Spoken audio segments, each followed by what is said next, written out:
Russian President Vladimir Putin spoke at the Group of 20 meeting on Wednesday, expressing the need to find a solution to the ongoing war in Ukraine. This marks one of Putin's most conciliatory statements about the conflict thus far.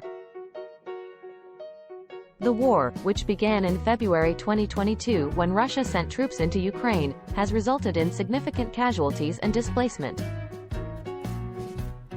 Putin acknowledged that military actions are always tragic and emphasized the importance of ending this tragedy. He also clarified that Russia has never refused peace talks with Ukraine. During his address, Putin highlighted that some leaders had expressed shock at Russia's aggression in Ukraine. He acknowledged that the war and loss of life are indeed shocking. But he also drew attention to the ongoing conflict in Gaza, questioning whether the extermination of civilians there is not equally shocking. Putin's use of the term war to describe the conflict in Ukraine, rather than the Kremlin's preferred term of special military operation, indicates a shift in his rhetoric. The conflict in eastern Ukraine began in 2014 after the ousting of a pro-Russian president and Russia's subsequent annexation of Crimea. Since then, Russian-backed separatist forces have been fighting against Ukraine's armed forces. The conflict has claimed the lives of thousands of people, including civilians.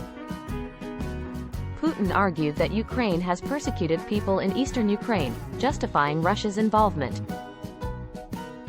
While the West and Ukraine have vowed to defeat Russia and remove Russian forces from Ukrainian territory, there are concerns about the effectiveness of the current strategy.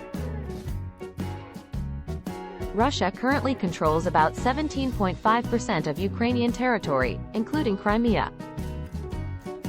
The United States and other Western leaders have pledged support to Ukraine. But there is growing division in the U.S. Congress regarding aid for Ukraine, particularly as some lawmakers prioritize aid to Israel.